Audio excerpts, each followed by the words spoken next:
Allah subhanahu wa ta'ala özünün izgi kitabı Kur'an-ı Kerim'de özünün bendelerine hissetip ayta. Euzu billahi mineşşeytanirracim. Ve la tekunu kellezine nasullah fe ansahum enfusakum. Ulaike humul fasikun.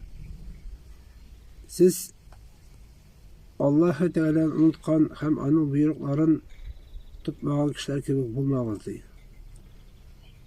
Allah onların özlerini unutturdu. Onlar neyse üzerine faydalı, neyse zararlı girerken bilmez buldular diye. Namaz okumayışa, Kur'an bilen amel kılmışa, Allah-u Teala'ya fasık kişiler diye. Yani namaz okumayışa, Kur'an bilen amel kılmakşa onlar varsa fasıklar diye.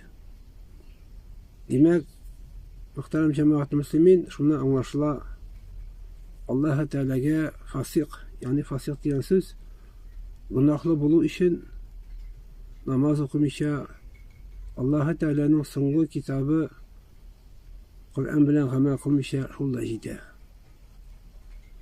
Bizde bir hazır kişiler mesela yaştan tutarlar ben. Benim günahım yok. Onun için istadı. Ağzı iman bilmiyor. Artık kumar görmegen bir koşanda. Vel gayazı billah. Bir kişilerine işitken yoktu. Benim günahım yoktu. Buna senin günahın şunda kardeşim. Allah-u Teala'nın sunduğu kitap bilen amel kılmasan, Allah seni razı bulmasa, namaz okumasan, şeriat bilen yaşamasan, Allah tartışan şeriat bilen. Nasıl günahlıydı benden.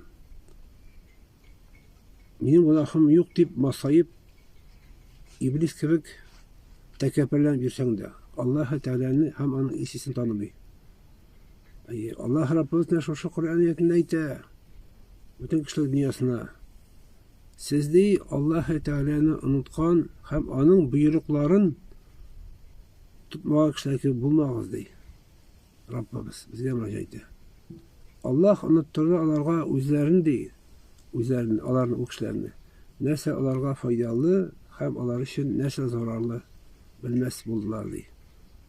Hakikatte ise dünyaya ayık akıl bilen karasak, akıllı karaş bilen.